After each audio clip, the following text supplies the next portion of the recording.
So our photographer for the first half of today's session is Kara Capaldo.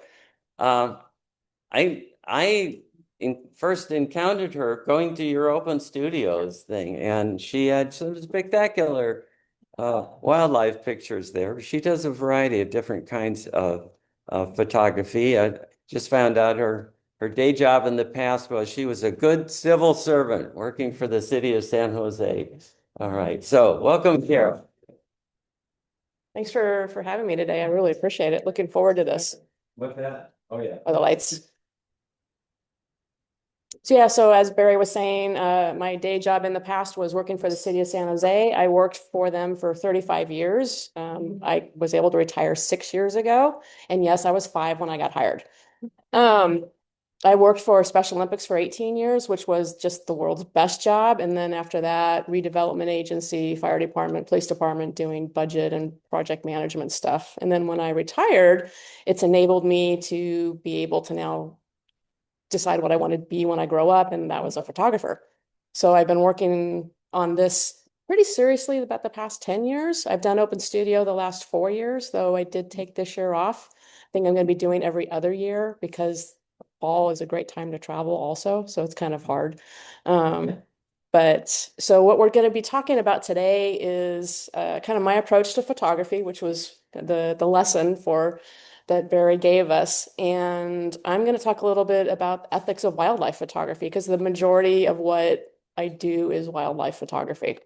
So these photos and the one on that was on the front page were taken in Tonga. We got to go snorkeling. We were not diving.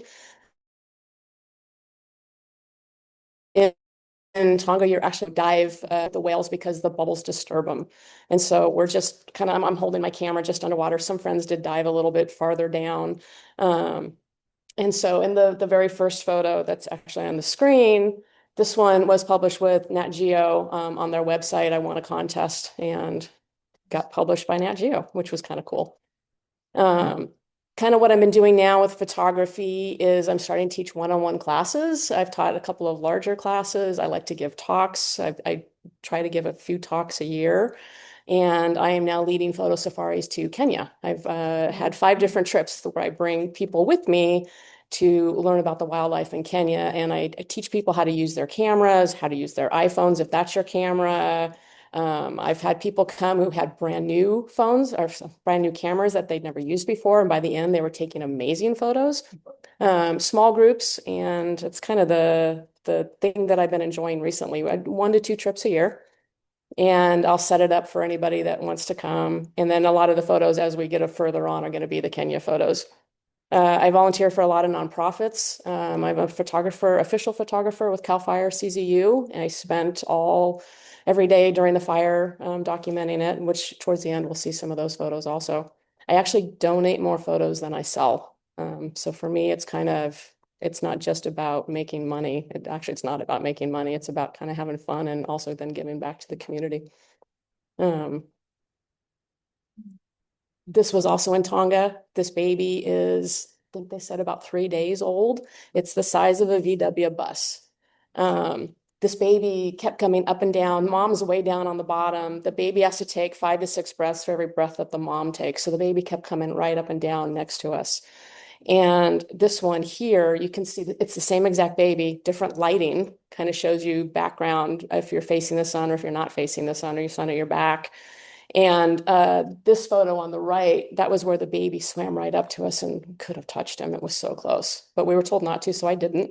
My guide that was swimming with me did, and I was a little jealous. But the goal of a wildlife photographer is to capture animals in their natural habitats. And so that's what I try to do. Focus on behavior, emotion, action. It's really similar to street photography or event photography, more so than portrait photography, because we can't necessarily, we have no control over our subjects, and we should not have control over our subjects. So you're capturing moments as they happen. So landscape photography and portrait photography, you kind of do have control over it. People that are taking these amazing landscape photos, they spend days kind of setting up, sometimes years researching where they're going to get that photo, where the light is, what's the best month, what's the best day. I don't do that. I don't have the patience for that. I love landscape photography, but I kind of treat it like event photography. I just go click, click, click, and hopefully something's going to turn out.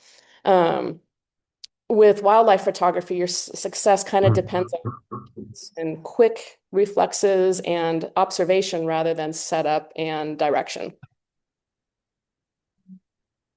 So core focus that we're going to kind of talk a little bit today, subjects, we're going to talk a little bit about birds, mammals, marine life that you've already seen. You know, we live in one of the best places in the world for marine life. We're extremely lucky. We have one of the largest populations of humpback whales in the world here in Monterey Bay. We're going to talk a little bit about techniques, you know, for wildlife, fast shutter speeds, wide aperture, continuous autofocus. And then planning, where do you go to get your targets? Where are you going to find them? And then we'll talk a little bit about equipment. I'll tell you what it is that I use.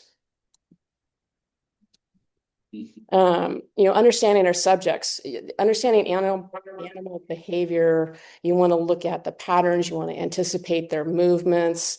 Sometimes they can move really quickly. Other times a noise can frighten them. Depending on the animal, sometimes photographers have to be in what they call blinds, where you're set up in this camouflage for days on end. You want to, this is just down the road here at Natural Bridges. That was the baby from this year. With animals, you want to recognize their signals. Like sometimes a bird will move a little bit right before it takes off, or a mammal might pause before it starts running or moving. So you want to kind of look at them and see what they're doing. We definitely want to respect their space and their habitat. We don't want to cause an animal stress. I think that's the worst thing that a photographer can do to an animal that they're taking photos of. Now we're going to start into all my Kenya stuff. Animals move unpredictably for the most part. They react to their surroundings, and they rarely stay long in one spot. So that's where you're going to be a little bit faster on capturing what you do versus portraits or landscapes.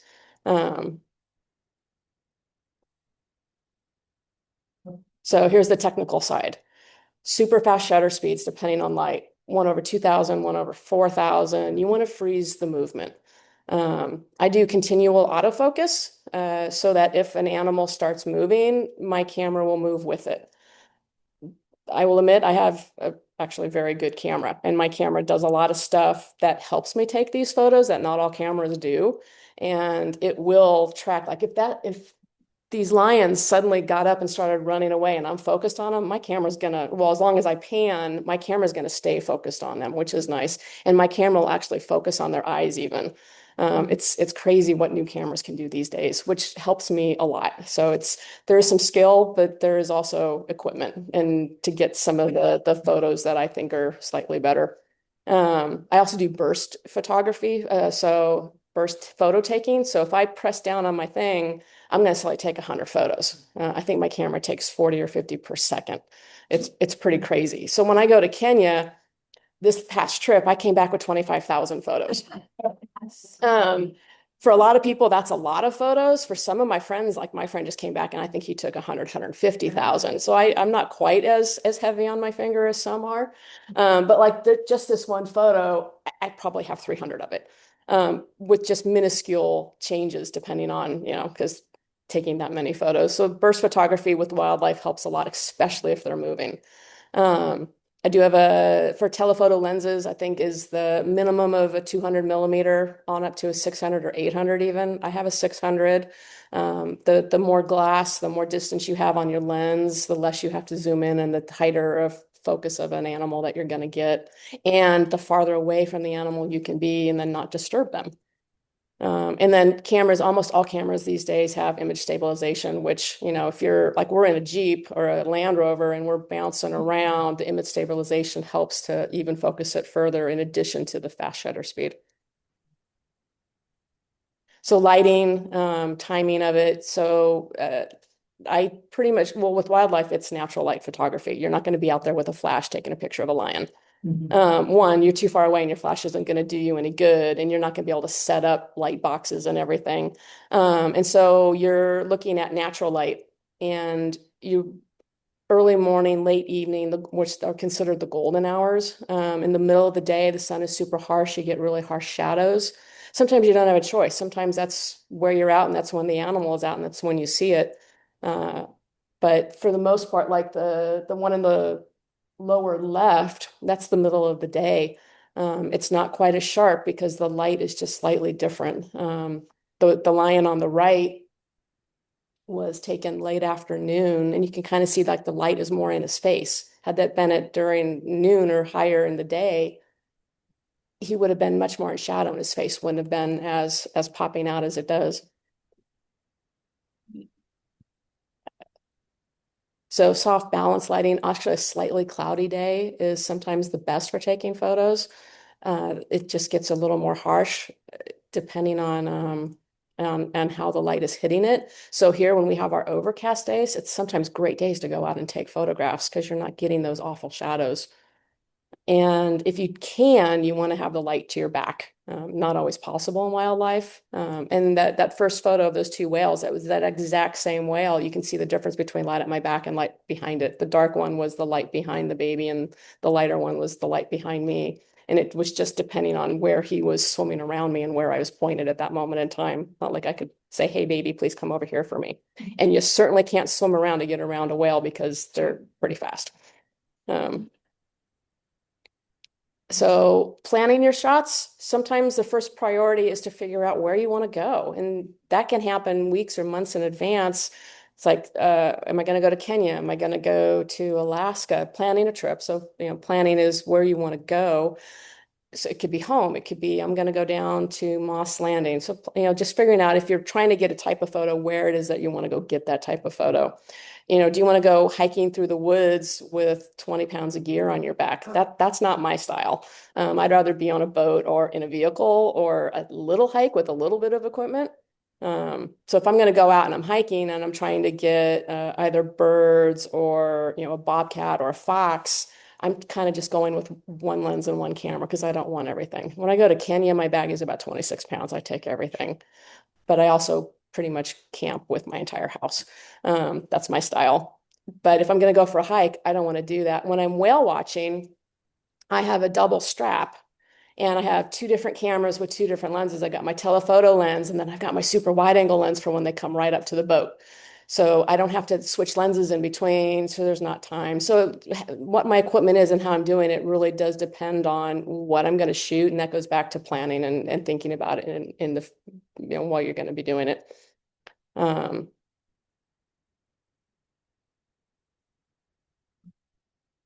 So with animals, it's kind of good to kind of find places necessarily that don't have as many humans, so you might get a better opportunity. Going to Yellowstone. If you go to Yellowstone, you can go where there's going to be 500 people, and you might get a shot of a buffalo. If you want to get a shot of a bear, you're going to get a guide, and he's going to take you somewhere where there's no people, and you might have a good shot at catching a wolf or a bear, which I've not yet done in Yellowstone. That's still on my bucket list. Local opportunities here, we have birds, we have marine life, insects if you're into insects, the more the macro photography, just within 3 to 4 hours of us, almost anything that you want to take photos of, we can get here. Yes. I mean, this is a good example of the colors so different. So was it a time of day thing on these pictures? It's a combination. And honestly, part of this is also my editing. The photo on the left was my first trip ever to Kenya, and 6 years ago.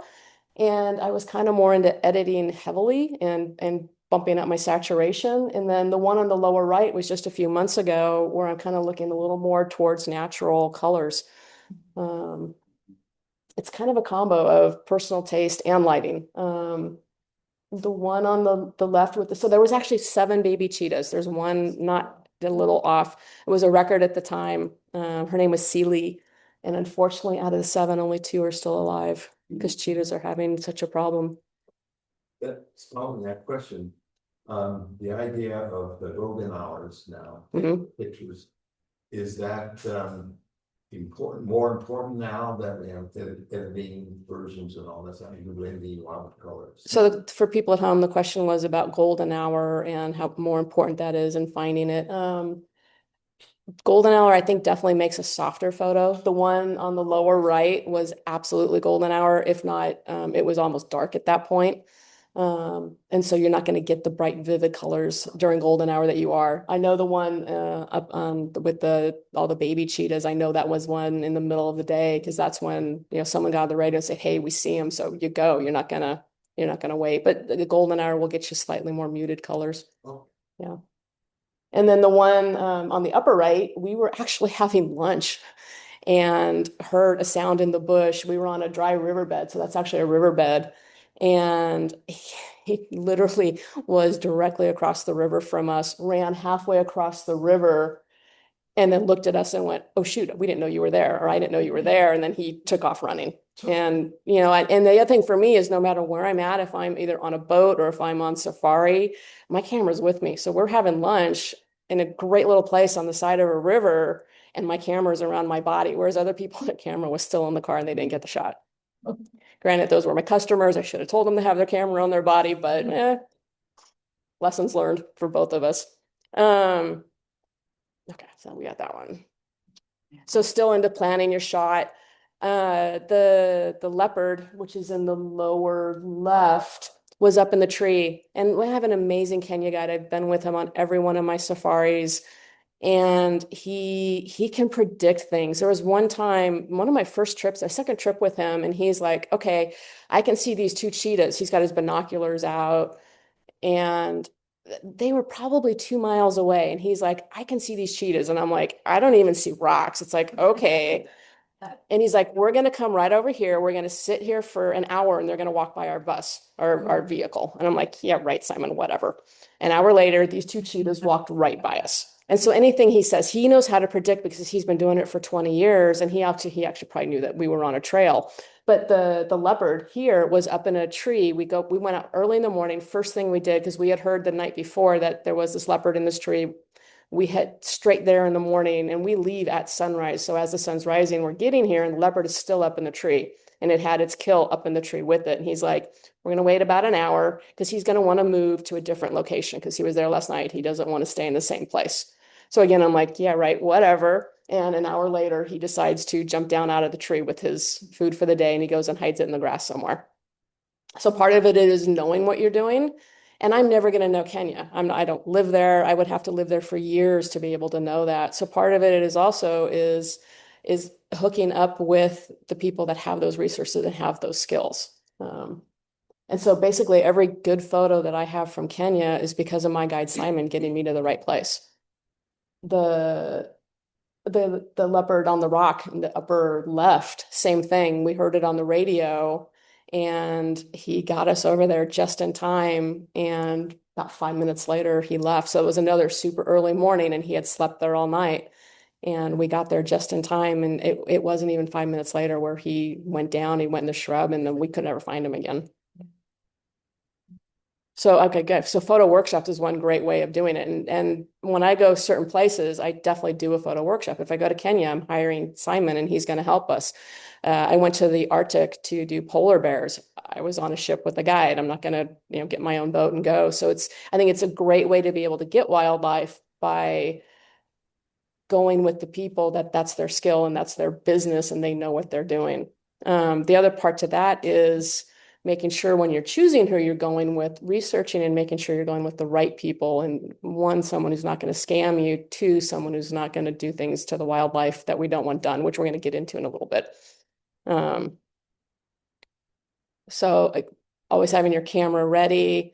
And then on my camera, I keep ISO always at auto unless I'm doing a sunset because my camera is smarter than I am. The only thing I do is I make sure that my focus point is, actually, I usually do wide to full screen because you don't know where it's going to move. And my camera focus will focus as it moves. So if I'm doing center point, I have to move my camera and hope that my center point is always on that animal. And so I will usually do widescreen or zone to third screen, depending on what the animal is. Birds, I'm always widescreen. With the The leopard, I know that I'm going to want him in the center of the photo, so I'm not going to have the entire wide angle for that one. But I don't ever shoot on center point unless I'm doing people and portraits. So composition and storytelling, wildlife photography, you want to aim for emotion, behavior, and the environment, because we're telling a story. And framing the little baby elephants and seeing where they're at in the view. I'm going to speed it up because I'm looking at the time and I don't want to go over my time slot here. So sometimes with composition, if you're at the beach and you're doing birds, you're going to be on your belly to get eye level with those birds. With an elephant, you actually want to shoot up a little bit with an elephant because you want to get that perspective. So part of it is just getting them into the frame. I try to not have to edit my photos too much for cropping. I try to get it where I want it to be. And sometimes that doesn't work. Like I know the little baby rhino, that was a horizontal photo with all of mom and it just didn't work. So I did kind of crop mom out. But for the most part, I try to crop when I'm in the field.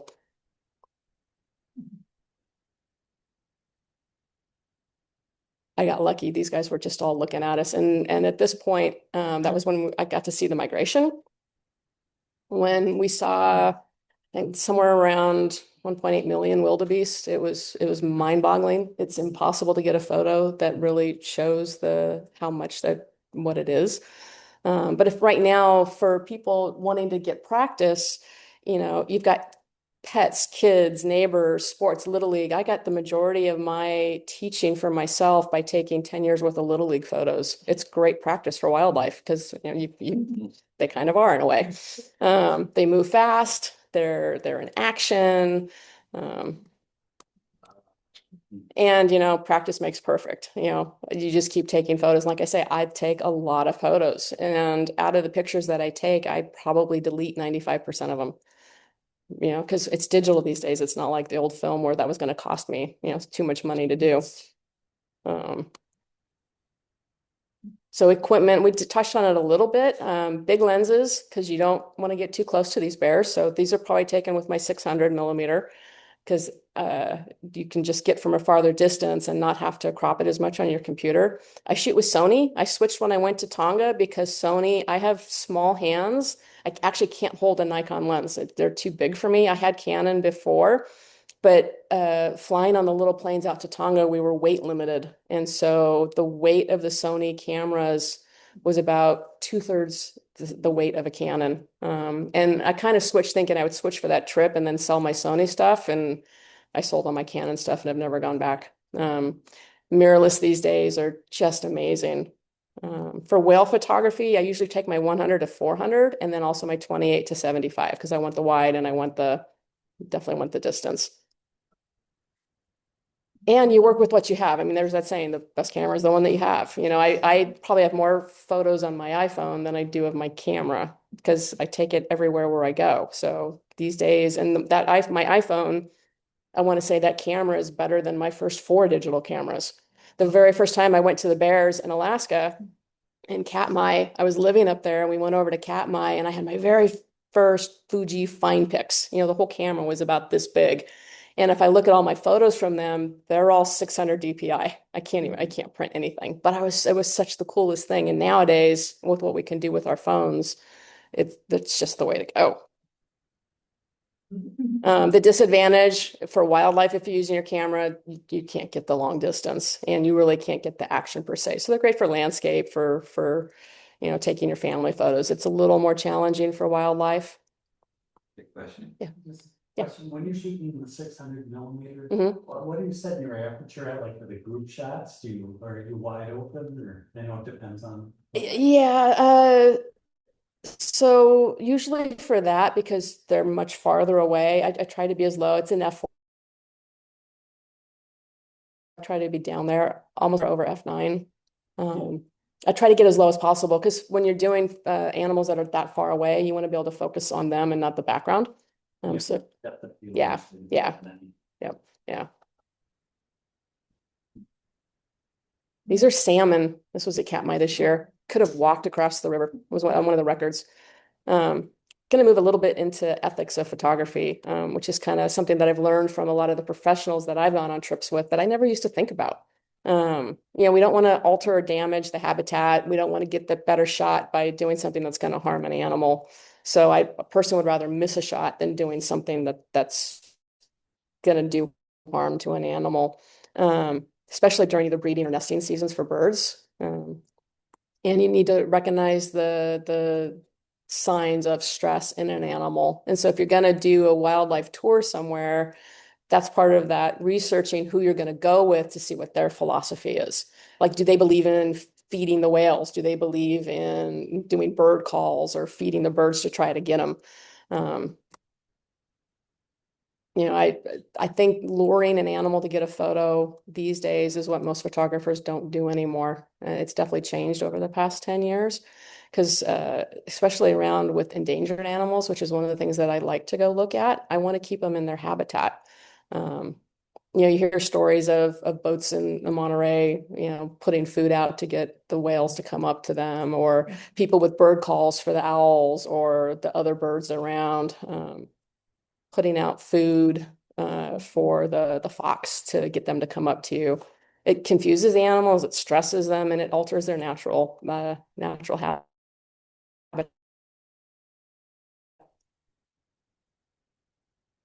So these are all taken Monterey. The only ones that weren't from Monterey were those first ones of the whales that we talked about earlier. These are all from boats. And there were so many boats in our bay that are just fabulous to go out on. You really can't lose on any of them. They're all great boat owners, great captains, and they do stay away and do what they're supposed to do. They don't harass whales here anymore, which is nice.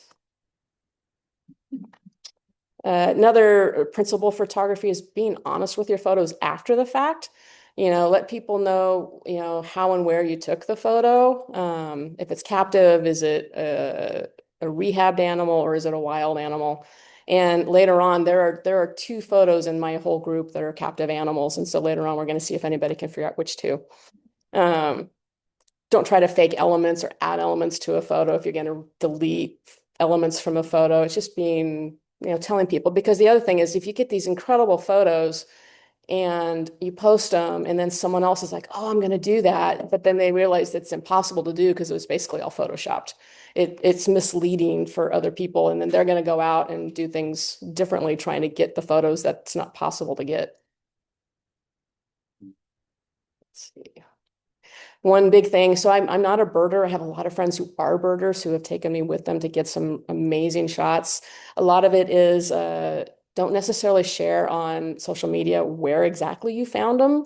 Now, the owls at Natural Bridges was maybe a little different because everybody in town knew where those are. But do we want people coming from other states to come see them? And it's a challenge because a lot of people won't share where they got things. They'll just say Santa Cruz because they don't want people coming and harassing the wildlife. So here's my one. We were talking with someone about the bus earlier. That's the one that I claim is, just as good. Again, we're really lucky where we live, and we're just kind of ending the big season for humpbacks right now. April, May, we get into the season for orcas, and we'll see orcas year round, but they tend to be more predominant April, May. January through March, it's a little harder to be on a boat just because the oceans are pretty rough and it's cold out there.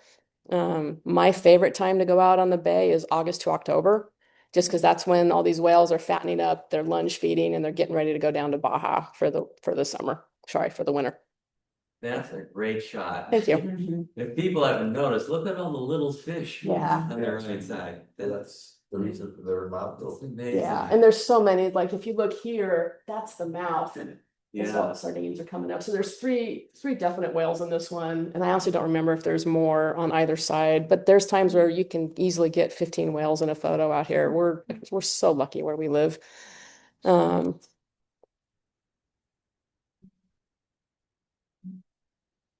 So, after the photos are taken with editing, like I was talking about, try to avoid the cropping as much, and then captioning, where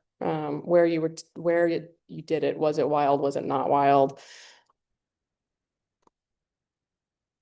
Again, this was all taken All three of these were at natural bridges. I have some other ones that were taken. Lighthouse Field lately is kind of the better place to go right now. They're a lot lower and they're in the eucalyptus trees, so they're more green. They're easier to find. But I think as of today, there's not very many at Lighthouse Field. I went to natural bridges last week and they're starting to come in. There were some really good clusters, but they were really high up. With the monarchs, I've got my 600 and I'm almost always on a tripod. Because it's so dark and it's harder to be able to get the speeds that you need. So I'm not going to talk as much now. I'm just going to show some photos here. Like I said earlier, I am an official photographer with CAL FIRE and spent almost every day. Well, I did spend every day during this fire documenting and it's hard to talk about. This is a combo of several different fires. Lower left is actually a San Jose Fire Academy training photo. They burn a park to help get the grasses down. The other ones are all local fires. The one on the lower right was the Loma fire. What was that, 10, 15 years ago up on Summit. The upper left is the Thompson fire that was down around Santa Barbara. I actually don't remember where the other two are. This was taken from the parking lot at Sarah Tahoe as the fire was coming in off Highway 50. They talk about you can hear the freight train coming, and I heard the freight train coming on this one. These were guys that I was able to hook up with their crew. There were some hot shots, and I spent the night with them as they were out. Patrolling is not the right word, but they were kind of making sure that the fire wasn't going to spread. And the one on the left, his name is Jack, and I posted that photo on Instagram and I tagged it with, I don't even remember which hotshot team he was with. And about 2 weeks later, I got a text message from his mother saying, "Oh my God, that's my son. I'm so glad to know he's okay. I haven't heard from him in weeks." At the same time, I posted the upper right one it's the same guy, Jack, and then another guy who I don't remember his name right now, but a couple weeks after I got a thank you. So it's amazing. And they were all on the East Coast.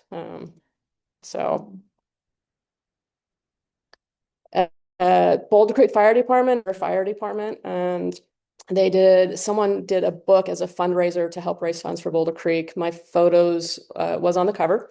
The photo on the left is the cover photo of that book. I don't even know how many photos of mine are in the book, a lot. And I donated all of them because I think that's important and something that we need to do. My plug, I have a book. After years of open studios, people were like, "Oh, you need to do a kid's book with your photos." So I did. I have a couple copies if you want to look at them.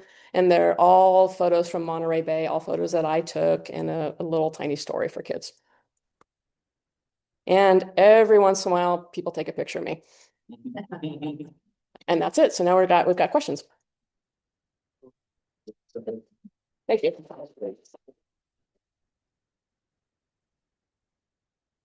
Yes. Water first picture. Yeah. So the question is for people at home, what am I shooting with underwater in those first whale pictures? I had a 17 millimeter Zeiss fixed camera and a water housing to protect it, so it was underwater. So it was my very nice camera with a really nice lens and housing that would protect it all. Sony. So at the time that was a Sony 7.3. Lately I've been shooting with a Sony 9.2 or a Sony A1. But the Sony 7.3 is a wonderful camera that you can still get, even though it's one of their older models. It's still one of the best Sonys out there. Yeah. What were the whales doing that first photo? The two that were coming together, So I'll go back. So all three of these babies are the same exact baby. And so at this point, the baby had, like I said, the mama whale doesn't need to breathe as often as the babies. And at this point, they were both going up for air or coming back down. And the baby, a better word for it, was nuzzling with mom. It was the most amazing thing to watch. Matter of fact, on my website, I have cards. I have a video of it. And you wouldn't think of whales cuddling, but that baby was completely cuddling with mom. was absolutely amazing. Yeah. And to this day, I think the best experience I've ever had in my life. And it'd be hard to top that. Yeah. Any other questions? So, You're right. yeah. So you do this for these photo safaris helping people. Yeah. I mean, I've done safaris, but I've never gone with a helper. Uh-huh. So what do? You pull up to an animal. I mean, you try to do your teaching beforehand, or you say, all right, here's what you guys should be shooting at. Yeah, so someone's asking about on safari, and how I help the people that are coming with me. It's a combination. So we'll do stuff beforehand. If people are coming on the trip, live close to me, I'll try to get together with them even before we leave the country. And then as we're coming up, I'll tell them what my settings are. So this animal is going to be close, it's going to be moving fast. And the light is great. So we're going to set this on 1/4000, and I want to get just their eyes in focus and the rest. So I'm going to go f2. So I'm telling them what I'm shooting at. And then if we're on the same animal for a while, as time goes by, I tell them more. It's like, okay, I'm changing to this. I'm now going to change to this setting. And if they have cameras that are different than mine, when we first get there on the first couple of nights at dinner or breakfast, we'll be looking at their cameras, helping them make sure that they understand their settings. So it's a lot of hands-on. And then in the evenings, there's usually not a lot of time, but sometimes we'll get like an hour of downtime or maybe 2 hours in the middle of the day, depending on the day, and we'll do Lightroom classes. So or iPhoto or whatever people want to put it in. So we'll show them, how to organize them, how to download them, light editing, depending on people's skills and how familiar they are with the softwares. How many people? All encompassing. How many people typically in your vehicle? So the vehicles will seat 7 customers plus the driver. I take 3. So everybody gets a full row to themselves. Because the worst thing would be the lion's on the right-hand side and someone's sitting in that seat and you're trying to photograph over their shoulder. It's a slightly more expensive way to travel, and I do offer an option of if you want to share a row with someone, you get a significant discount. But I try to not take very many. I have seen vehicles that have 7 people in them, and you are elbow to elbow, and that's not how I want to travel. So, yeah. I want to ask about the butterfly Yeah. pictures. How did you get rid of them? What did you do to get rid of the background? So- I was looking at Yeah. the lighting, I mean, I've tried so many times, and I just don't. Yeah. So the question is about the butterfly photos and what I did to blur out the background. I'm trying to find the photos right now so we can, okay. So these are all taken, one, from an extremely far distance, and with the lens that I had, that's either f2.8 or f4. So for depth of field, trying to get rid of all the depth of field. And because they're so far away and that cluster is all on the same plane, the cluster stays in focus and the stuff behind it is out of focus. So I said earlier, I have 2 photos of captive animals. Any guesses to which were the 2 captive? Yeah, so there's two animals that I have photos of in here that were not wild.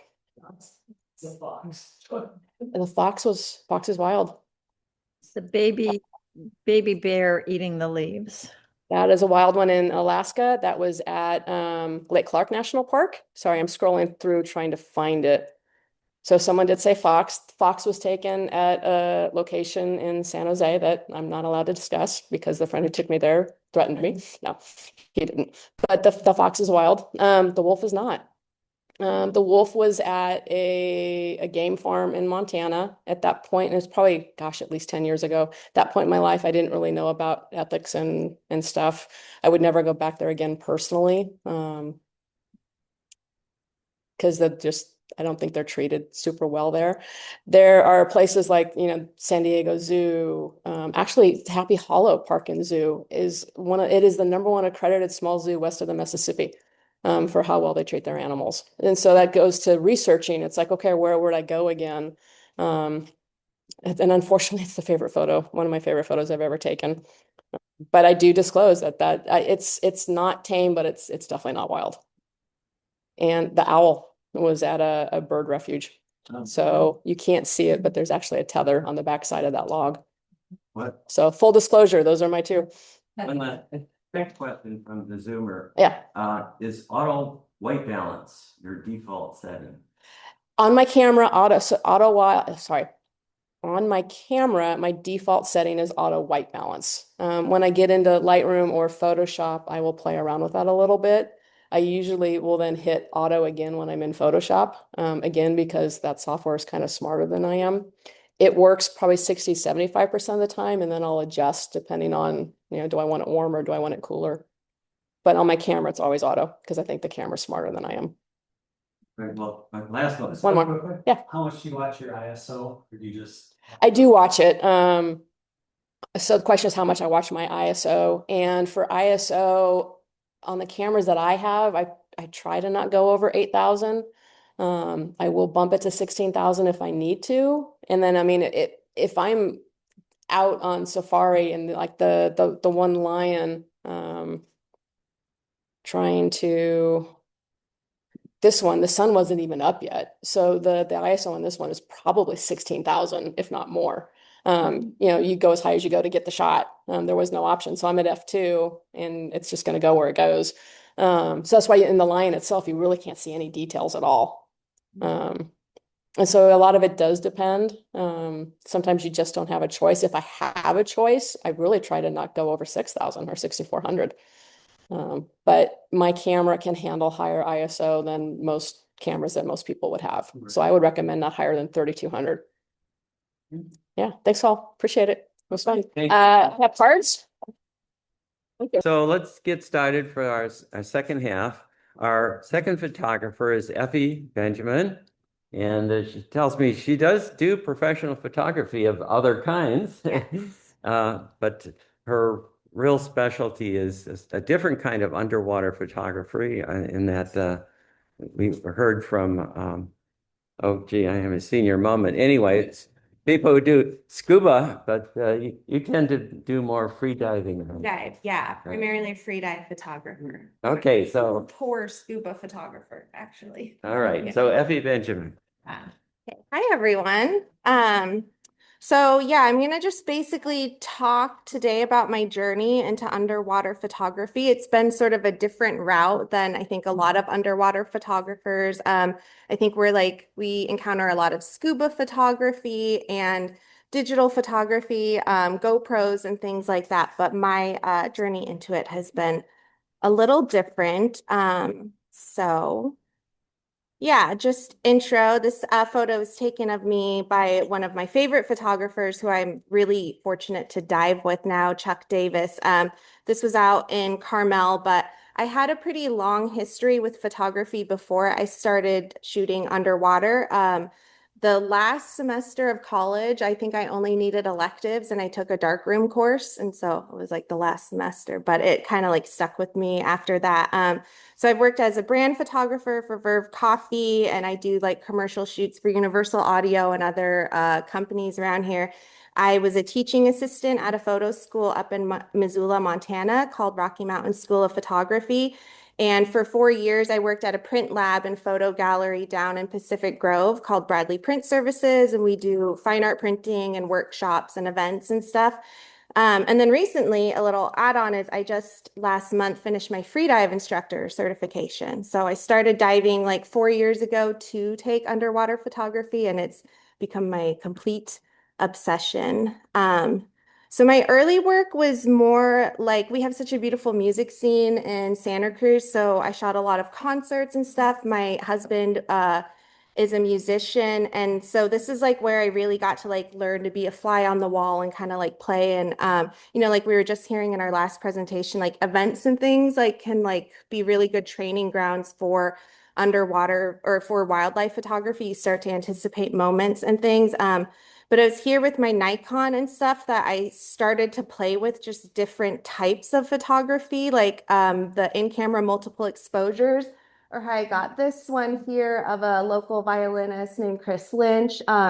Same here. So I'm taking the more than one photo with the same exposure, and then the camera is stitching it together. Same with this, just playing with long shutter speeds and stuff like that. Yeah, just like a lot of like vibrant color.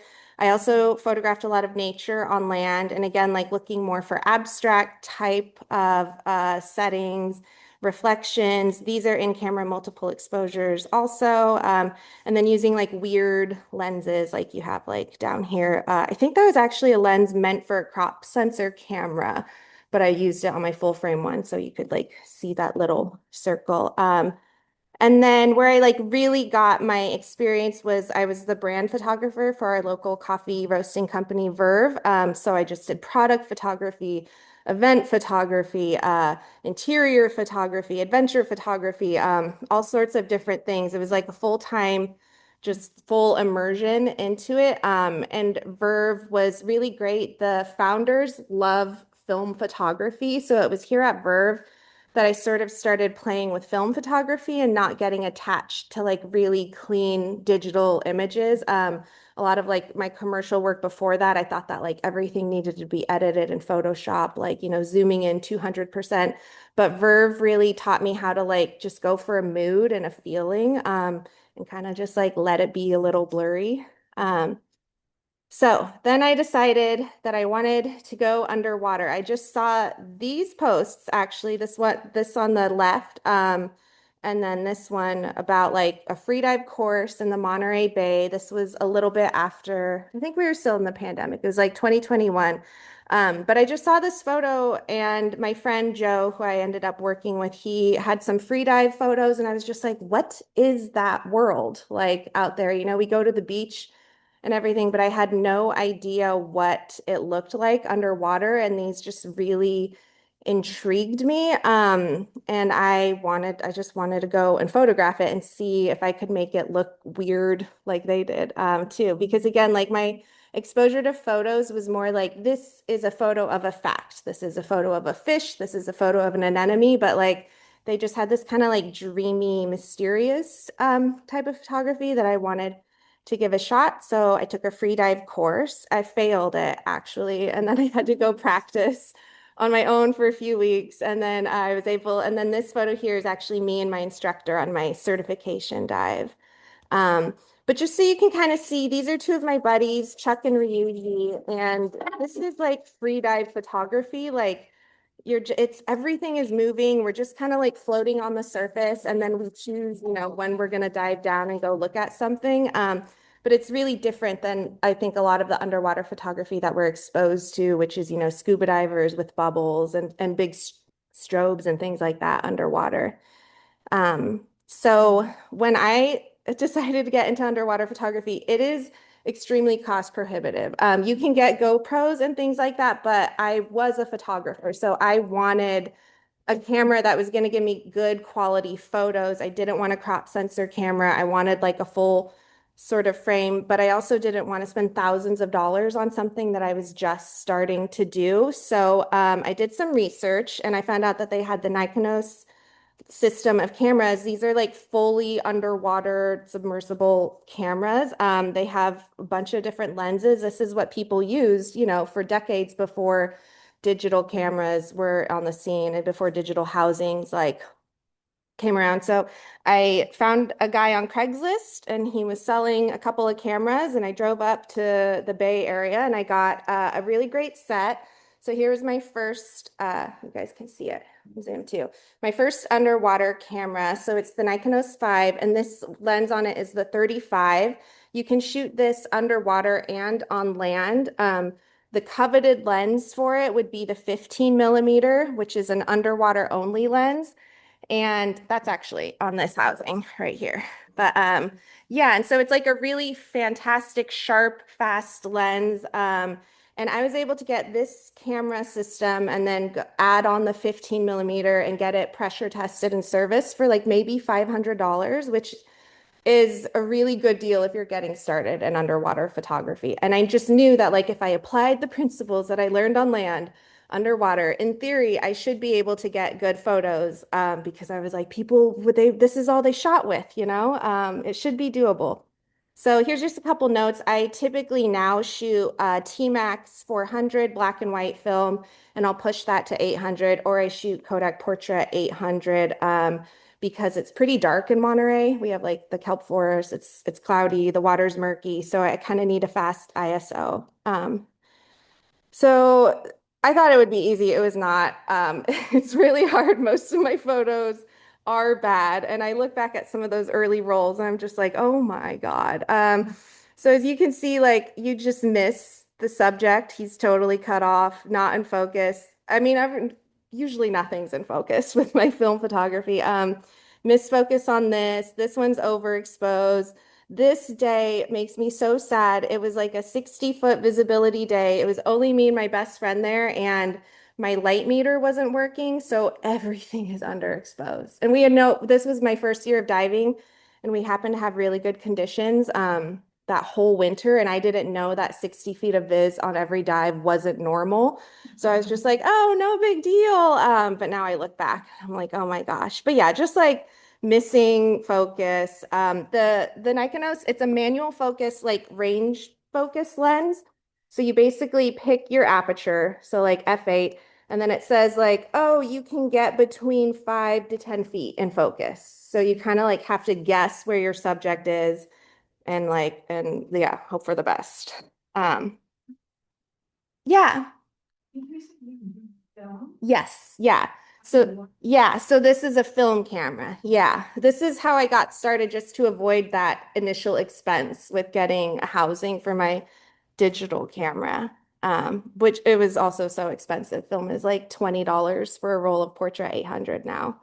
But just so you can get an idea of the challenge, this is pretty shallow, which is challenging in itself because you're buoyant. But the water is murky, and I think one thing that people forget with photography, underwater photography, is everything underwater is moving constantly. So I typically just swim around until I see some light, or I just see a scene that makes me feel interested in it and sparks something. And then I stop and I'll usually take my breaths and then dial in my settings on the surface and then go down, maybe check them again and take a shot. But yeah, these are the kelp forests we're going in. And then I did do one trip to Maui early on with my film camera, and that's where I experienced my first success. I was like, oh, good visibility really makes a difference. It's everything. So yeah, so I think my first sharp wildlife photo was of this turtle out in Maui, and then just starting to see how different film stocks play with water at different times of the day. So this was late in the evening, and this type of film cinestill really leans towards reds. So the light lit up all red, but that's not really there's not much editing happening. That's just the colors that are coming out. Camera, and then just applying those same principles in our home waters. Good visibility again really, really helps. I was so proud of film for pulling this off because I'm relatively deep, and I was just oh man, you did it, you got some of the sun rays and you got this, good job, little piece of film, it's got fish out there and stuff. Yeah, and yeah, so just learning when to shoot, when not to shoot. And so here's some of, yeah, I'll just run through some of my successes now. But yeah, just the 15 millimeter lens makes a really big difference. It's just it allows you to get between a lot in focus. One of the things that they told me early on with underwater photography is they're minimize the distance between you and your subject. You want to get as little water between you and it as you can, which I was no, I don't want to do that. And then when I started to do it, I was oh, they were right. So yeah, as you can see, on the kelp and everything, I'm really close to this kelp, but you can see all of the texture and everything. This photo here, they also told me never to shoot down, but I did, and I really like it. So this one is it coming out of sand. The kelp is coming out of sand versus the typical rocky like terrain that you'll find there. And then this kelp forest over here, this is monastery on a really good visibility day. So like, yeah, the visibility matters. But yeah, it's like just really fun to see how the film, it's just like it nails the color. I really think Portrait 800 is just like so good in Monterey. I started playing with different films. So this is called Lomachrome. It's like a film that turns greens and yellows purple. Like I didn't do anything in editing. It's like I've seen people like use it in forests and stuff, and I was like, oh, what would it do to kelp? And it worked beautifully on kelp. It's super fun, and I think it like makes that like weird underwater alien world feel just even more like an anime or something like that. That's a little moon jelly over there. But yeah, it's just like I feel like the film camera, it was a really freeing way to be. I was a beginning diver. I started diving to take photos, and they also say like you shouldn't do that. You should learn to dive and then take photos. But I think that the film camera, because I'm not focused on like reviewing my photos or anything, like I was able to take a photo and then still be aware of my surroundings, like put it down.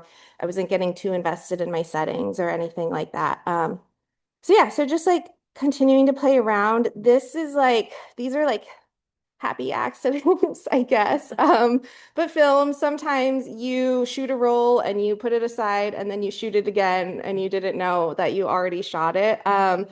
So yeah, these are like my double exposures like I was doing in camera with digital, but accidents. And sometimes they work. I'm okay with it. This day was like with that bull kelp was maybe the most beautiful day I had ever had at that dive site. So I was a little bummed that I accidentally shot over that roll. But it was kind of cool because these are kelp cyanotypes that I did with this artist named Josie Iselin. So the fact that the kelp was with the kelp was cool. But yeah, so again, like this is just the magic of film, I think. You never know what you're gonna get. And I'm trying to do this more intentionally. It's just really hard to line it up perfectly, to like reload your film in the perfect way. Otherwise, you're going to get these like black bands and stuff. Um, yeah, and just like more playing around. Once like, I kind of was getting it. I was able to like shoot in different settings. So this is looking straight up, and you start to learn like, oh, okay, if I'm going to shoot straight up at the sun or the sky, like I'm going to need to like close down to like f11, f16, maybe like 1/250th of a second, just like yeah, learning your environment and stuff. Typically in Monterey, I'm shooting at like f5.6, like maybe f8. But that's a pretty wide open aperture if you're trying to get, like a big scene like underwater in focus. And then like learning, like focusing on like different, more intimate parts of the scene. But I love the grain in film. So. And then these were, I think, my first wildlife wins in Monterey. I did not know that this sea lion was looking at me. And then I like developed the film. I developed my black and white stuff myself. And then I scan it with a digital camera, which is kind of silly, but I scan it with my digital camera and edit. But when I first saw this negative, I was like, oh, I think I got him looking. So I shot this with a film that's 3200 ISO, which is pretty fast for film, but I shot it, I think, at 1600. And this is what the environment looks like. This is with my digital camera. You can hear it just going off in the background. But it's chaos. It's total chaos down there. Yeah, I was on the edge, and then they put me kind of in the middle. This was the most I've ever seen. I've never seen this many before. They should be coming back. This happens at the end of the breakwater wall out in Monterey. And yeah, and they just like, it's really fun to free dive with them. I've done scuba diving too, but when you're free diving, you're like, you swim and you're on the surface, and then they look at you and you look at them. And then they just like dive down and start to come below you and blow bubbles and stuff. They're like really curious. These are all like young sea lions. they're really curious and playful. And so I just kind of like find a big rock to like kind of like nook under, and then they like start to go around you. And I do think that my experience is that my wildlife encounters as a free diver are more preferable to me than scuba diving, because with scuba diving, the bubbles are just always like blowing and distracting. And so like when I've been in bait balls and things like that, every time I take a breath scuba diving and I blow the bubbles out, the bait ball is going to move away. But then I want to wait for my bubbles to go away, not get in the photo and stuff. So free diving, like I only need about a minute to take a photo. I can like push it to 2 like on a dive. But yeah, so I just go down, and then you do like a long breathe up on the surface, and then yeah, go back. So uh, after my first film camera, I decided to do something crazy, and I bought this rolly marine housing because I felt like I was limited by my 35 millimeter film size. I wanted a bigger negative. So this housing was one of like probably the best, such a beautiful housing, the best ones made for medium format cameras, which means that I can have a 120 negative, which is, just like a lot bigger. It is a really beautiful housing and a really, really challenging one. So they had four systems. I have the one, and then you put a little Rolleiflex twin reflex camera, like the kind that like you hold at your waist and look at, into this housing. You can kind of see it there. Yeah, it was made by Hans Haas, who's like Jacques Cousteau of Europe, but he's like more famous in Europe than he is here. I'm putting this out there. There's an accessory called close focus filters, and that would make me able to succeed with this camera.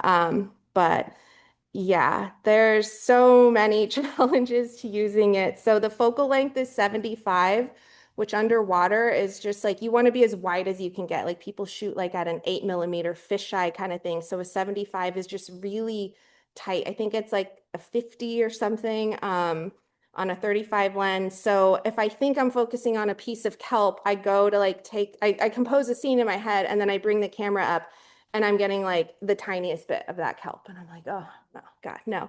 The image is backwards and upside down. So I'm able to focus with it, which is different than this, but a medium format camera, like, yeah. So I'm having to focus it, and I'll think that I'm getting the kelp back in frame, but instead it's drifting out that way. And I have to like see where I am and like go like that. The depth of field is razor thin. The minimum focus distance is 3 feet, which is like, in Monterey, that could be your viz. Like your viz could be like 4 feet. So yeah. And you only get 12 photos. So people always ask if I like burn through the rolls, and like it takes me forever to use it. This housing did make me cry once. I just like got out of the water, and when I shot a whole dive, and I knew nothing was going to come out, and my eyes started leaking when I got out, and my dive buddy was like, "Are you crying?" And I was like, I don't know. But I have had like, we have joked and said that it's just a really good prop for other photographers. So like they love taking pictures of me with it, and these are all shot by my other free dive friends who shoot film too. So like if anything, it's just fun to have the cool camera out there. I have had a couple, they're not like wins. This is a work in progress. But I can start to see now what I like about the camera, and like this fall off happening in the back, that I really like. With a wide angle camera underwater, like you're typically like the whole scene is going to be in focus, unless you're doing like macro or something like that. Then you'll start to get that like blurred background, or like ability to get a subject to pop from the background. I can kind of see how with this camera I could do it, because like the fish back there are just sort of like subtly falling off, and same with the kelp. It's just really, really hard. And I do think that the rolly marine I should scuba dive with, because trying to free dive with it and everything is just kind of silly. But yeah, it could be cool. I'm giving it a go. I did really like this one with the boat, but then I was like, well, I didn't need to be underwater to get one of the boat. But so after all of the struggles, I shot film for like 4 years, And then I decided I have earned my digital camera housing. I'm going digital. So I got the Nauticam housing, which I have here. So I have the Sony a7R5, which is a beautifully fast mirrorless camera. And I finally got the Nauticam housing for it. Part of the reason why I went with this camera system is because with mirrorless cameras, you can get adapters and use vintage lenses. So that beautiful 15mm lens that I had for my Nikonos, with an adapter, I'm able to shoot it on my mirrorless system, which saved me having to buy like when you go underwater, you have to get the housing, you have to have your camera, and then you need a dome port for whatever lens you have. So if you have two lenses, it's likely you're going to need two different dome ports. Like that's why it's just so wildly expensive. It's a pretty free dive friendly system for me. I'm able to go out without any like buoyancy help with the camera. I just like hand hold it the entire time. It's really high resolution, so I can crop in, and then it's supposed to have focus peaking, which I thought would cure all of my blurry photo woes. But I just talked with someone who works at Backscatter, which is like the BH photo of underwater photography, and that's in Monterey. And she was like, the focus peaking is off. And I was like, thank God someone said it, because I was wondering if it was me. There's just something where like the camera will tell you something is in focus, but it's not. But focus peaking is where like what you want to be, you'll adjust your focus, and then what you want to be in focus will highlight white or something like that on the back of your camera screen. So I got the camera so that I could participate in this competition called the Monterey Shootout, and I knew I would need a digital housing to do it. And it's a competition that happens. It's an underwater photo competition that happens every year. And it's like 36 hours. All the divers go out, same conditions and everything. And you just shoot as much as you can. And then you submit photos into different categories at different levels. So this was the first year it had been held since COVID. And I was like, I want to participate. So these 3 photos helped me win like the intermediate wide angle category. And then through that, I won a trip to the Philippines, which was super cool. It was only 4 days, but like it was cool. Yeah, it got me out there. So this was a little harbor seal that came up and like saved us because the visibility was bad per usual. This was the first dive of the day, I think. And so it came up, and like, if you get charismatic megafauna, like that, the judges are gonna love it, like the whiskers and everything. The bull kelp I also got on that same dive. And then this one in the corner up here is an egg yolk jelly. It's a dead jelly, so I call it a dead yolk jelly. And these are my air bubbles trapped in it. And I was just like, oh, that's kind of cool. So yeah, so this was like my first win with the camera. And then I participated in open studios a couple months later and was able to like showcase more of my work. And like, I love all of my film photography. I think it like really has a feel to it, but like if it comes to selling work, especially like commercially or like to clients or anything like that, like they think it's cool you do film, but they don't want film photos. They want like digital photos. So I feel like moving to the digital system has just like kind of like opened a few more doors for me. And yeah, and like you just like I don't know, I love the crispness to these. They're not totally in focus, I'm sure, but like they're more in focus. And then going to digital has also meant that I can start playing with strobes. Like I was never going to attempt learning strobe photography on film because like the positioning matters so much that I was just like, there's no way. So now that I have strobes, I can kind of like shoot jellies a bit better because it like really just illuminates them and stuff. So these are just a bunch of little jellies that I've encountered while diving out there, and taking photos of more of my free dive friends, because nothing is worse than taking photos of them on film and then later being like, I didn't get it, sorry. Like you did that really cool dive. So yeah, these are this was diving in Catalina. This is line diving down out in Monterey in the cold blue water. This is coming in during a red tide in San Diego. So we had just a little sliver on the surface that like we could kick above the red tide. But that was pretty gnarly. And then, yeah, this is my friend out by a wash rock at Monastery Beach. Yeah, and then just like I'm able to shoot a lot more having digital now. Obviously, I can shoot like hundreds of photos on a dive versus like 30 or 12 or something. So yeah, just that's really fun, as you can see with the sea lions, because there's so much happening that like it is kind of just fun to hold the trigger down.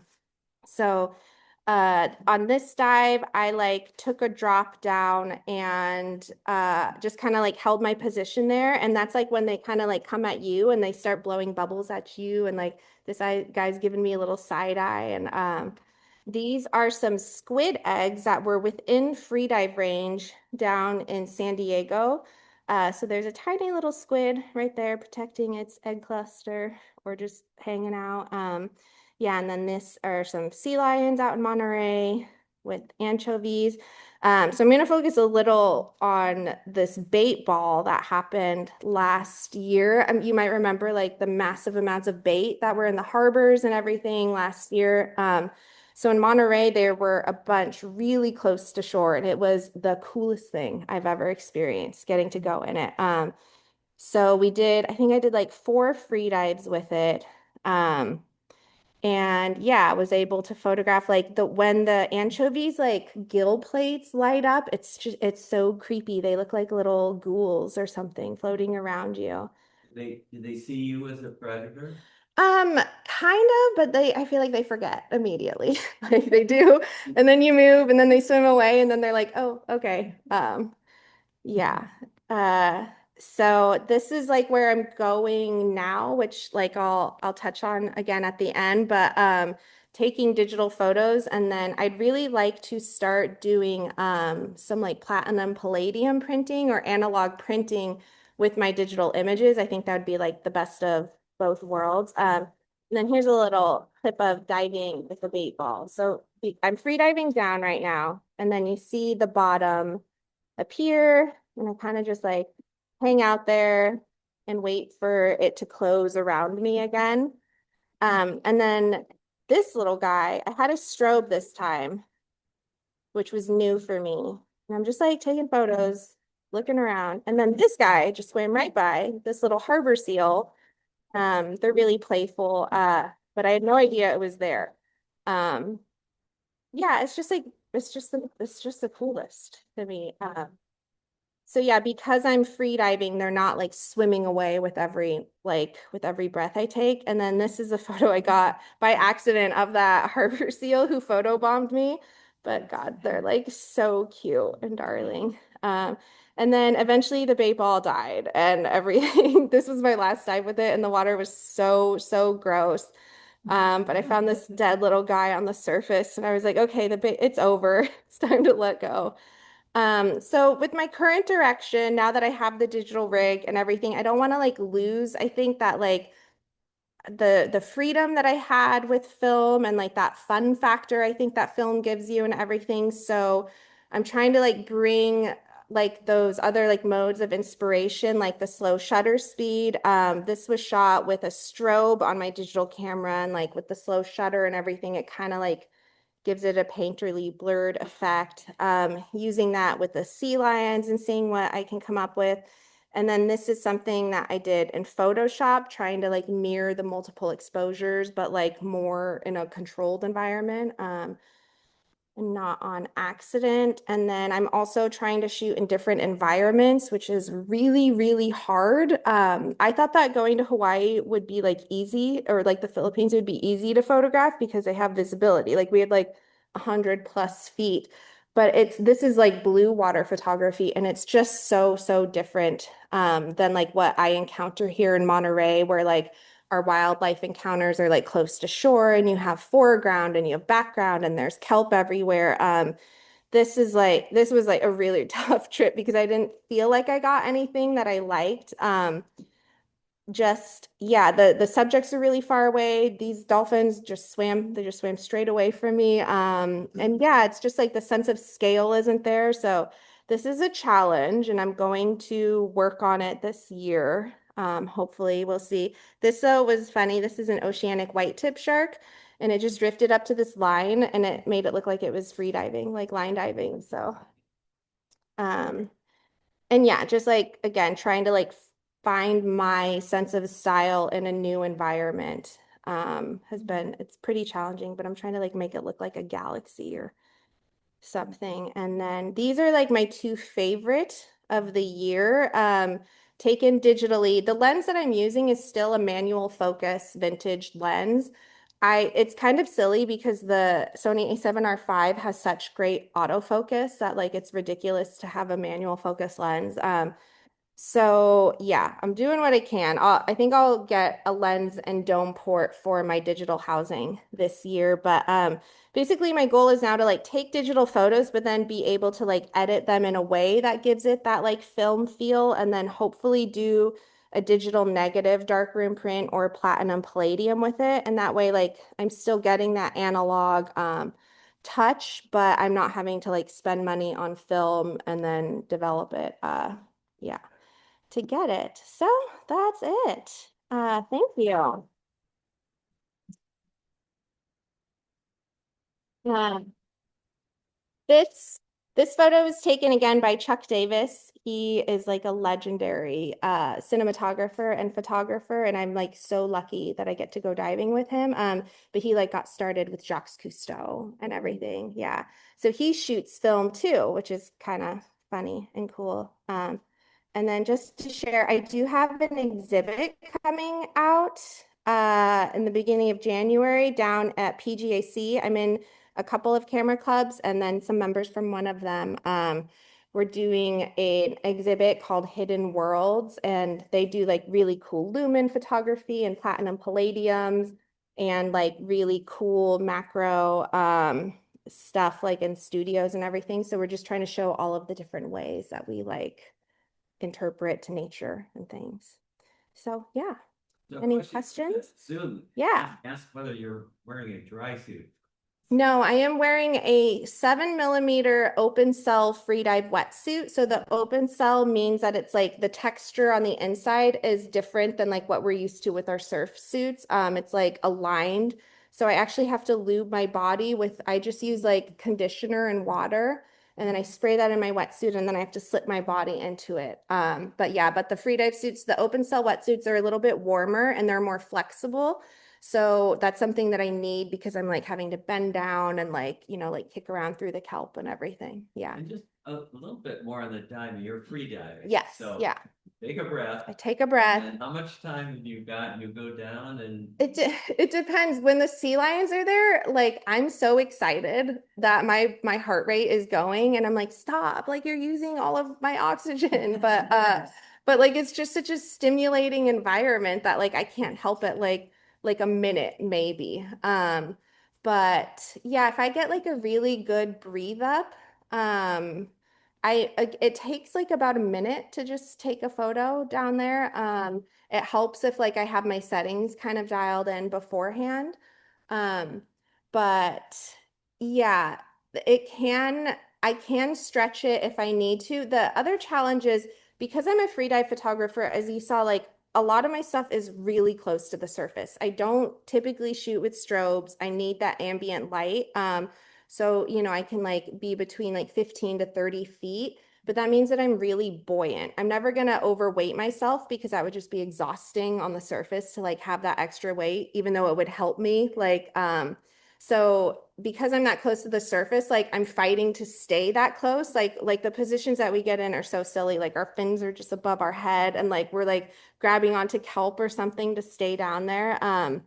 But that uses up a lot of oxygen, just like trying to stay neutral. So it's helpful to go a little bit deeper. And then you get like the neutral buoyancy or negative buoyancy, but that means that like I'm losing a lot of the light that I need. Yeah. Yeah. Yeah. How's your strobe attached to your digital? So the strobe, when I have it on, there's like these arms right here that you can see. So this will attach to like a little arm, which will attach to another little arm, and then my strobe will be on the end of it, which is not very hydrodynamic, like as a freediver, which is why I don't typically use a strobe. If I do, I maybe use like one arm or I keep it really tucked in and close. But yeah, that's how you would do it. And then there's these like things that you connect, and this like connects to your yeah, there's like different ports depending on the strobe you have, and then you connect that. It's like it's a whole thing. Yeah. Yeah. You have setting all set.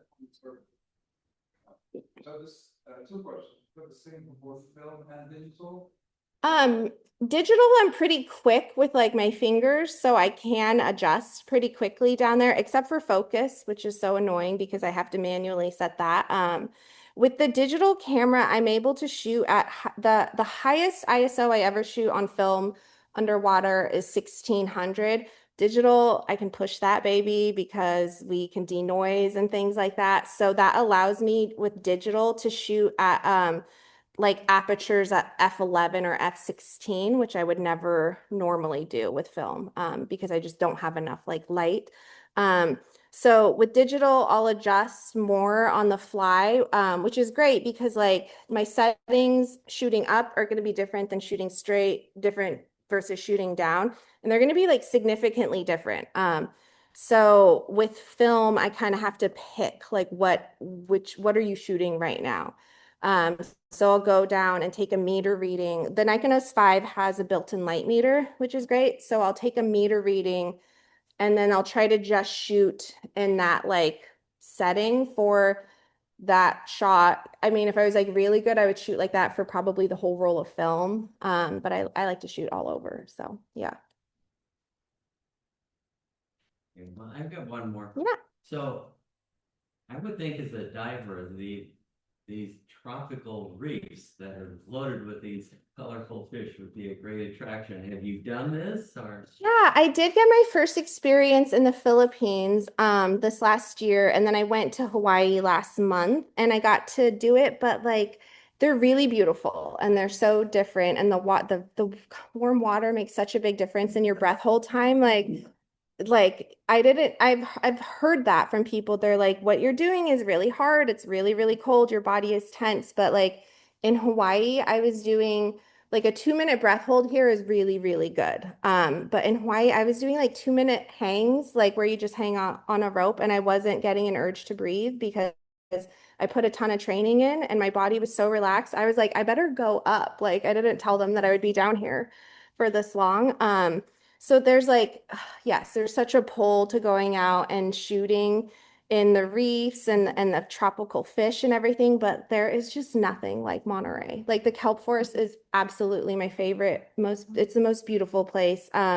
Catalina is like great in the Channel Islands and everything. That's like the best of both worlds because you get warmer water and you have the kelp, but like Monterey, like I never know what I'm gonna see out there. It could be like a little smack of jellies, it could be a bait ball, it could be nothing. Like a lot of times it's nothing, but like it's this one good dive. Like that's like what keeps us like going in. And then the cold water does get pretty addicting too. Like I was feeling a little bit like sleepy and like lazy after my warm water dives, but after the cold water dives, like you feel like really invigorated and alive. It's like a 2-hour cold plunge, but with a wetsuit. So yeah.